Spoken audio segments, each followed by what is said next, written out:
3D inprimagailuak geroz eta gehiago erabiltzen dira medikuntzan. Izan ere, oso lagungarriak dira adibidez ebakuntzak prestatzeko. Interes asko sortzen du sektore medikoan, abantailak ere argiak dira. Guretzat oso interesgarria da, operatu aurretik ematen diguten informazio gehigarria, ez? Zuzenean inprimituta daukagu eta honek laguntzen digu ikusten. Hemen oso garrantzitsua da jakitea ere, modelo batek ez dizkizula gauza gehiago erakusten. Erakusten dizu eskanerrean dagoena, baina hobeto ikusten duzu. Zirujau torazikoa da Jon Zabaleta Donostia ospitalean, eta arnas bideetako patologiak tratatzen ditu. Teknikan, hainbat eredu inprimatu dituzte haientzat ebakuntzak aurrez prestatzeko.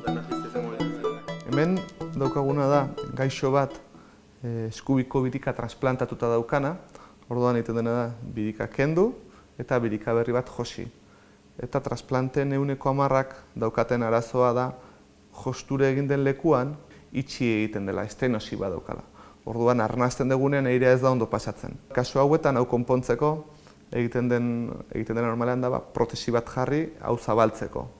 Baina eskubiko aldean daukagun zailtasuna da goiko lobuloko bronkioa oso gertu ateatzen dela, eta orduan protesi normala jartzen direnean tapatu egiten da irteera eta daukagu bakarrik eskubiko birikaren erdia funtzionatzen. Orduan, modelo honek zer ematen digu, exactamente ikusten dugu non dagoen estenosia, ze luzera daukan, eta gure hurrengo pauso izango zen saiatzea diseinatzen protesi bat justo gaixoni adaptatzen zaiona eguneko egun.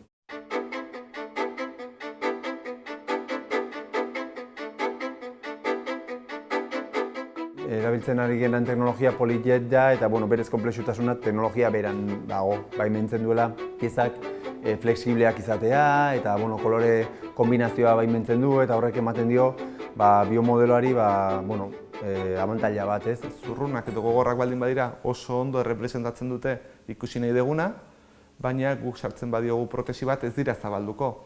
Orduan interesatzen zaigu ere malgutasun bat izatea, guk protesi bat sartzen dugunean ikusteko nola zabaltzen den. Orduan hor ere bagabiltza jolasten material desberdinekin ikusteko zein den hoberen errepresentatzen duen errealitatea guk ahalik eta informazio gehien daukagunean gure eskuan operazio aurretik hobeto aterako zaigulako gero emaitza.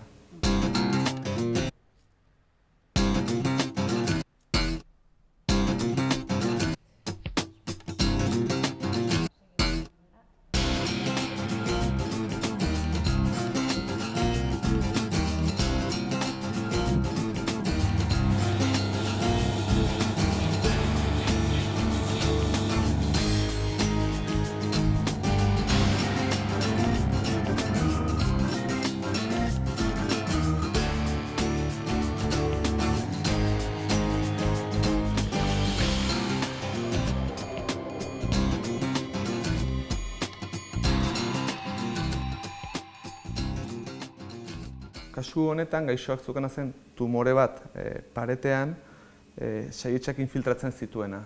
Orduan, egin genuen izan zen hau inprimitu eta arratsalde batean modeloa operatu genuen. Eredua operatzeak aukera eman zien saietzen ordezko piezak aurrez neurrira moldatzeko. Horri esker, 2 ordu laburragoa izan zen ebakuntza. Dena prestatzen baldin badegu, arratsalde batean, despatxoan, lasai-lasai, hortaratzen badegu ordu bat, 2 ordu, hori da, ebitatzen diguna gaixori lokartuta egotea. Orduan ere, kirofano okupazioa txikiagoa da, komplikazioa arrisku gutxiago, azkenean, honek balio duen dirua, amortizatzen dugu, bai, denbora kirurgikoan, eta bai gaixoa komplikazio gutxiago izango dituelako. Biodonostia eta teknika, teknunekin batera, elkarlanean ari dira 3D inprimagailuen erabilera medikoa bertan garatzeko. Biomodeloen garapenak ezagutza oso desberdinak garatzea behar du. Alde batetik radiologoen ezagutza, medikoen anatomiaren ezagutza, patologien ezagutza eta aparte fabrikazio aditiboko zehaztasunak ere ezagutzea beharrezko dira. Orduan Kolaborazio hau horregatik egin dugu, danon artean elkarlan honetatik proiektu zehatzak garatzeko aukera izateko. Kasuak partekatzen ditugu, laguntzen digute ere zein zeneteken emaitza hoberena, material aldetik, interesatzen zegoen gehiago gogorragoa, biguinagoa, transluzidoa, opakoa, orduan alde horretatik daukaten jakituria guk ere aprobetxatzen dugu. Arlo medikoko 3D inpresioa garapen betean dago oraintxe. Software bereziak behar dira erresonantzia edo taketatik 3D ereduak ateratzeko. Eta prozesua ez da automatikoa. Eskaner medikoetatik ateratzen diren imagin horiek prozesatzeko prozesua ikasi nahi dugu, software desberdinekin, eta beraiekin kontrastatuko ditugu gure emaitzak. Adibidez, hezurra, nola densidade oso gogorra dukan, oso horrez delimitatzen da. Dauzkagunean tumoreak muskuloz inguraturik, adibidez, hor limitea zer den tumorea eta zer den muskuloa, zer dagoen osasuntxua, automatikoki ez dago softwarerik egiten dunik. Orduan behar da, pixkat guk proposatu duguna da, ospitalean batera egotea lanean ingenieroa, radiologoa eta zirujagoa. Erreminta oso erabilgarri bat ez ezik, etorkizun handiko profesio bat ere izan daiteke hau.